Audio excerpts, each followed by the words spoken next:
notifications out of my way.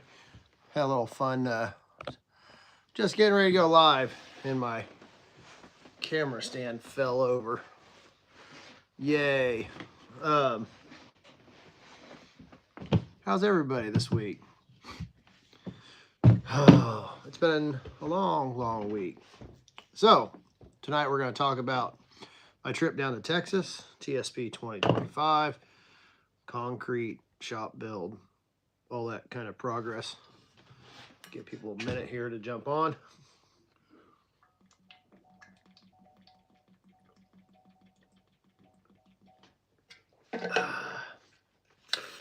Spring water.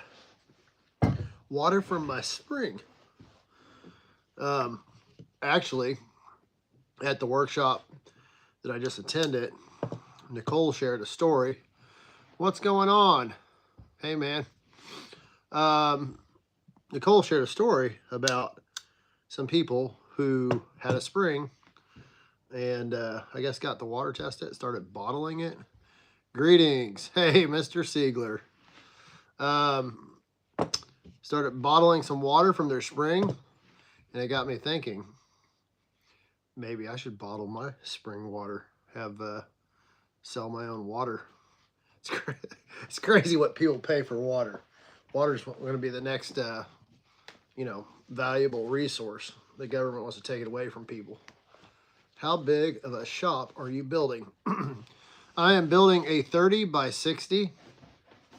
Not big enough, but a lot bigger than my last one. So, long time no see. What's going on? So, it's been a busy week. I had the guys come to look at the concrete for my shop. I had got, plan was get it formed up and ready to go before I left to Texas. And I had the concrete guy come by Tuesday evening.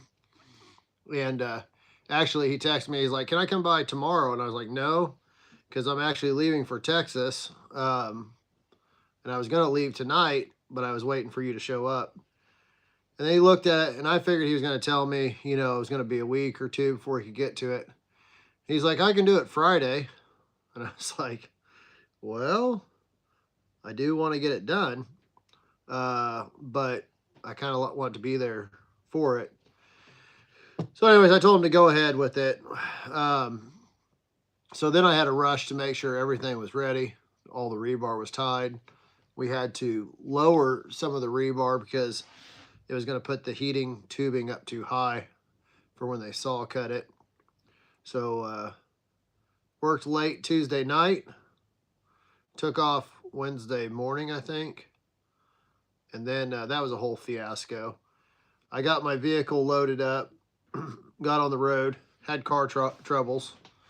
So I ended up not getting, I ended up having to limp my vehicle back to the house, unload everything, load up in a different vehicle, and take it. So I didn't even get down to Texas until 10 o'clock at night.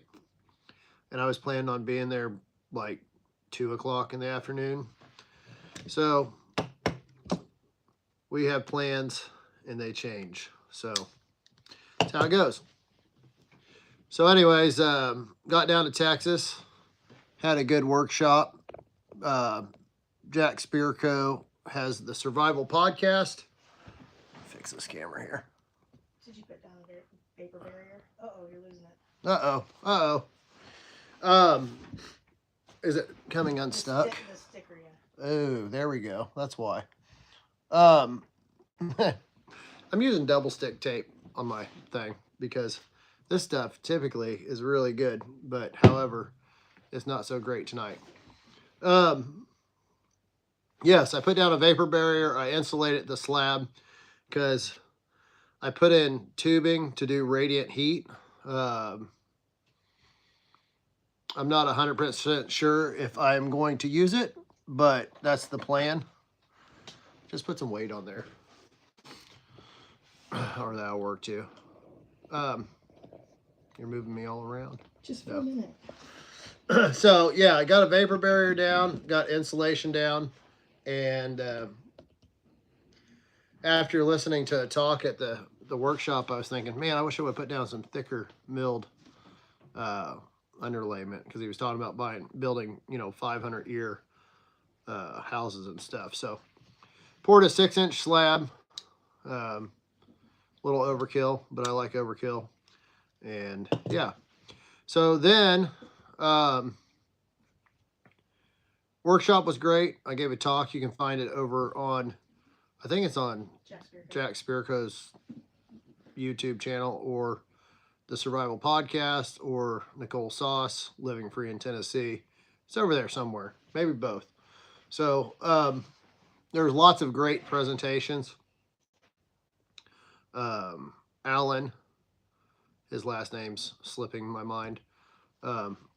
Alan did a great presentation on home buildings, stuff like that. Nicole Sauce talked about function stacking. Alan Booker, thank you. And what else? Nick Ferguson talked. John Pugliano. Lots of good educational talks over there, so go check them out. The workshop went by quick, getting there late, and then I ended up taking off first thing Sunday morning because we had a cold front come in, and it's not good for your concrete to freeze for the first week. So I rushed home, covered the concrete, books in a week. I'm not sure. Rushed home, covered the concrete, and it was dark. Got there after dark, and yeah. So I couldn't find my infrared temp gun. Finally found it and temped my concrete. It was about 40 degrees when I covered it. I didn't have enough insulation to cover the entire pad. I covered what I could with insulation, and then covered the rest with some greenhouse plastic. The next morning, I checked the temperature of the slab with the infrared thermometer, and the concrete that had been covered, I believe, stayed like 35 degrees. The concrete that was not covered, which was not much of it, probably about 20% of it I didn't get covered with insulation. It got down to 30, but I'd say it was just on the surface, so I don't think it hurt it any. Yeah, so then today I uncovered the concrete and got to look at the work, because it was dark. I couldn't see how it looked, and today I uncovered it, cleaned it off. It looks pretty good. I'm very particular about things, and there are some things that I would have liked to been better, but it is what it is, and it's done. So I'm thankful for that. So yeah, that's what today I took and wired an outlet, a 220 outlet, and what else did I got some plumbing stuff I worked on. I put in a 3-ton minute split in my shop, 30 by 40, or 19 in the walls. I couldn't read all that, but yeah, so I built this shop with a passive solar design. So it is south facing, and I think I'm going to do ICF, and I'm hoping that it doesn't take a whole lot to heat and cool. So He said it only added like $20 to what? to his electric. Oh, A month. wow, sweet. Yeah, mini splits. He said put in a mini split, right? Mm-hmm. Yeah, we've got mini splits in the cabins that we built. Then we got a mini split in here. Mini splits work great when it's not below 0 or freezing. When it gets really cold, they can suffer. But we have some pretty cold weather. In fact, we tend to be 5 to 10 degrees cooler than what the forecast says. So I went ahead and covered the pad again tonight, just because today it was uncovered. It got up, 50, 60 degrees on the pad. But because we're in a valley. We're in a valley, yeah. I'm a stickler about details. Like, so I would prefer my shop pad not freeze for the first week. I know it's probably okay, but I don't care because I'm particular. So, anyways, I covered her back up, and yeah, so called around. Let's see, what else? What else are we going to talk about?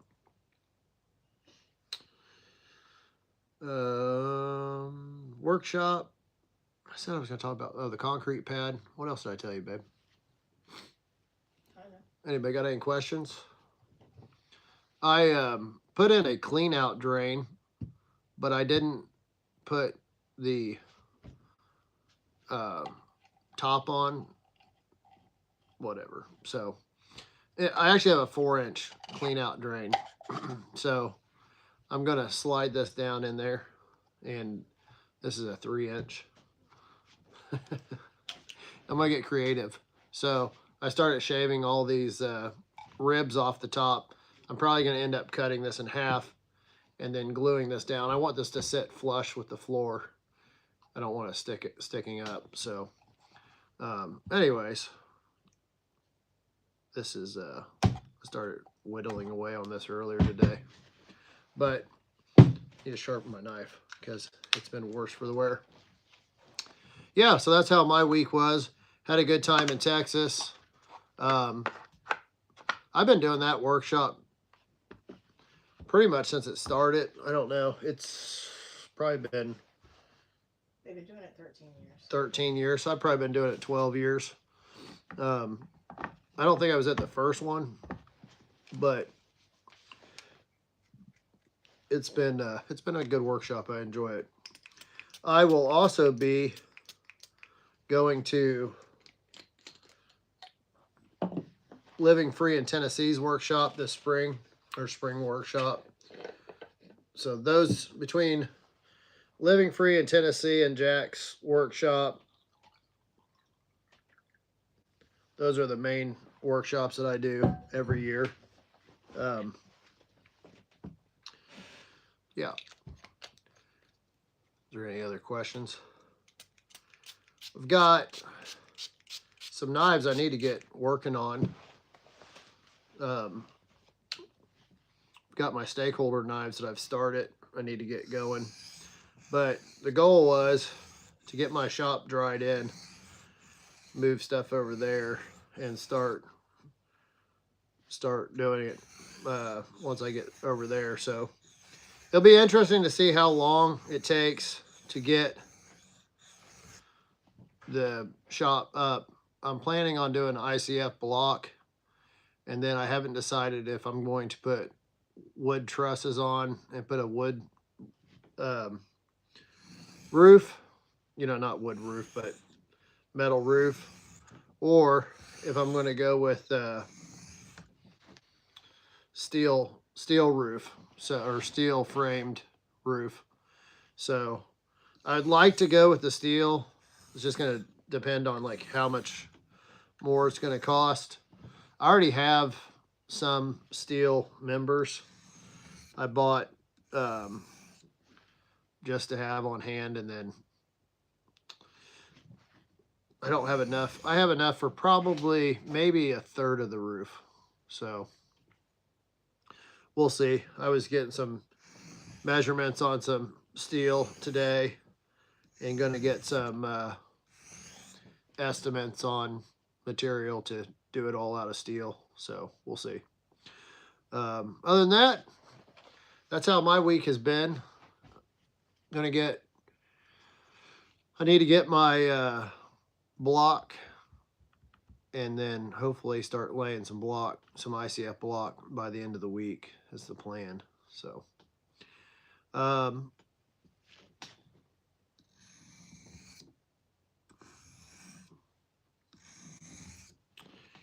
all I can think about.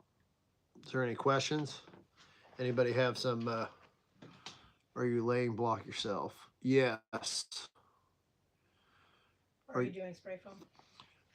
No, I'm not. If I do ICF block, it's got the insulation already, so ICF is a styrofoam form It's got plastic ICF block, yeah.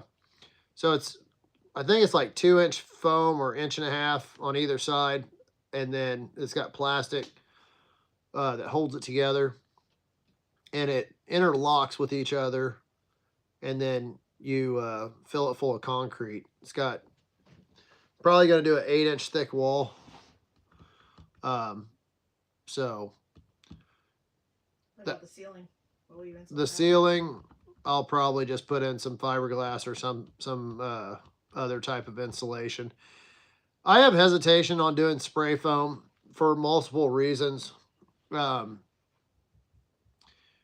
Spray foam has to be done properly. And just like, like I say, I'm a stickler for details. The temperature has to be just right when you apply it. The mixture has to be done just right. If it's not, then it will off gas and it will never cure properly, and it would continue to off gas. I've seen some houses that have been condemned because they were toxic because the spray foam wasn't done properly.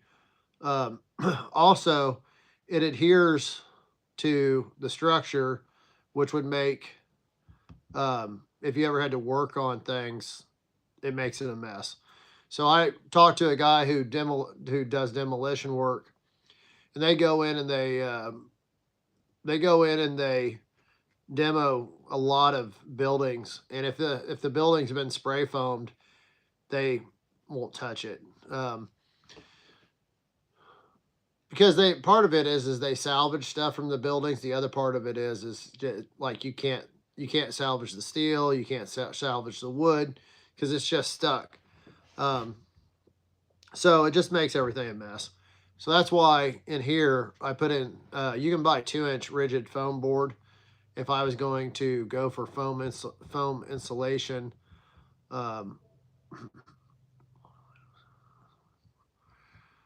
Bruce, I would just put up the 2-inch rigid foam and then spray foam the edges or tape it. Yeah, so Bruce, I considered making my shop out of block, and I would like to, but the problem is we're entering into winter. Well, two problems. One, I'm not very good at it. I'm slow.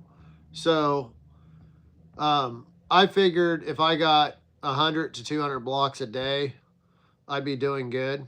And when I calculated how many blocks I would need, it was going to take me a good month. So a month, like, probably if I thought it was going to take a month, it'd probably take 2. And then on top of that, going into freezing weather, you can't lay block if it's going to be below freezing. So You're gonna do a separate grinding room.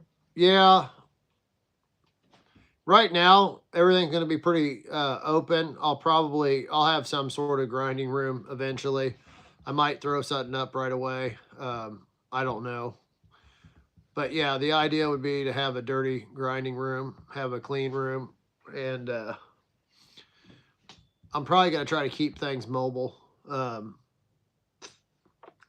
Because sometimes it's nice to be able to move stuff around and have a big open space. So we'll see. The big thing is going to be getting it dried in so I can get my tools. My laser has been in storage for the last 3 years. I have used it on occasion in storage, but it'll be nice to get it inside the shop.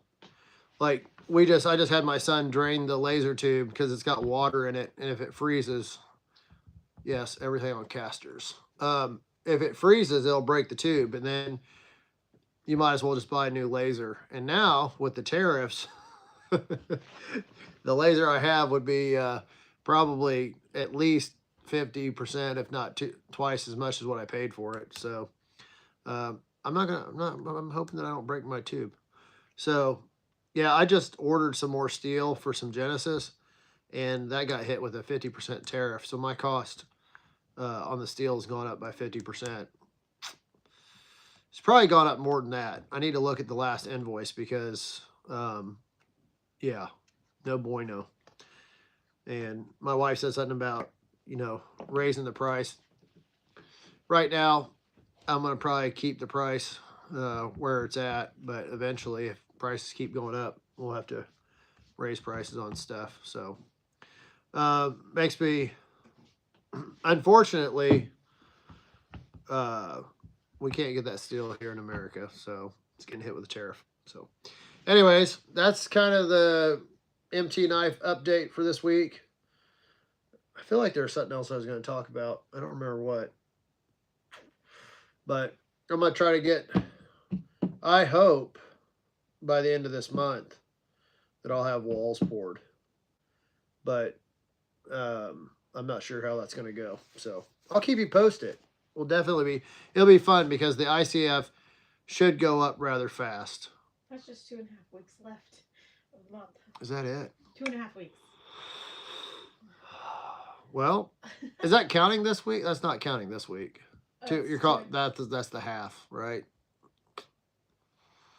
I don't know. I gotta open the calendar. Yeah. So.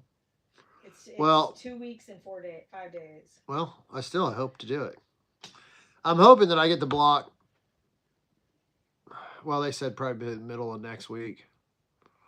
I was hoping to get the block this week and have it up by next week and be pouring by the, you know, pouring soon. So we'll see how that goes. Yep. So anyways, thank you guys for tuning in. I'll be back next Tuesday at 7 o'clock. How many garage doors? I'm just doing one. I'm going to have a big 12 by 12 door is the plan. And I was going to buy an overhead door. I got a quote on that. I forget how much it was. They're not cheap. They're very expensive. And then I was thinking, I had a neighbor that built some doors. I'm like, how cool would it be to have the two big doors that just kind of swing open and then swing shut, and then have the big barricade that locks it down. So I don't know. I might get creative. I might put some heavy duty hinges and have hinged doors. But I might, it's probably going to end up getting blocked up, blocked in for now. And because it's not in the budget to buy a door right now. I think, I'm going to lie to you, but I think it was like $12,000 for the door. That's dumb. But I think that's what it was. Also, in our last shop, you had more than one and ended up getting rid of one. Or sliding. Or if I was going to be like David Siegler, I would have the doors that like roll up and like turn into 4 pieces and do something cool. No. Yeah, my last shop I built a pole barn, and it had, I think I had 3 garage doors in it, and it had 2 in it, but I never got I don't know. I closed in one, and then I closed in the second one, and I still had, by the time I left that shop, I had closed in all 3, because let's face it, unless it's a very large shop, you're not pulling vehicles in it. So now you have bigger equipment. Now I have more equipment, and I'm going to try to keep it to where I could pull something in there, but we'll see. You know, just like my laser is, I think it's like a 4x6 or 5x. The laser takes up a lot of room. A table saw takes a lot of room. A lot of the mills, the grinders, everything takes up a lot of room. And that's why I want a lot of things to be mobile. I have a big shop woodworking table that's like 6x6 or something like that. A bunch of marketplace for a few thousand. So yeah, there's this shop, my last shop was 1,000 square foot. This one's 1,800 square foot. It'll be interesting to see how much room I have when it's all said and done. But thankfully, I have these shipping containers that I bought to store stuff in, so I'm going to try to keep things out of the shop that shouldn't be in the shop and keep the space free. Floor drill press took up a lot of room for the amount of use. I use drill presses. Yeah, I've got 2 big stand-up drill presses, and I've got 2 or 3 smaller drill presses, and I almost wish that I had all small drill presses because I never really need to use the capacity of those large drill presses. Um, so, that's kind of something I realized is a lot of times we spend money on saws or tools that are far exceed the capacity that we need. And like, it's just like McDonald's supersizing, right? Nobody needs to supersize their meal, but almost everybody does. And when it goes to buying tools, I always supersize the tools, and it's just wasted money and wasted space. Um, so, but it's plenty of cool factor. So, so, and whenever, so one thing, like I bought that Wood Miser sawmill, and I wish I would have supersized it because the logs I've cut on there, I'm like, oh, this thing won't really cut. I think it'll cut a 20-inch width. So, yeah, there's some trees that I'd like to cut that won't fit on that sawmill. So, it's not always that way, but sometimes you wish you had just a little more cutting width or bar or whatever. So, anyways, I'm going to call it a night if you guys don't have any questions. And I'll see you next Tuesday. Thank you for tuning in. This has been Patrick Rorman with MT Knives. Have a great week.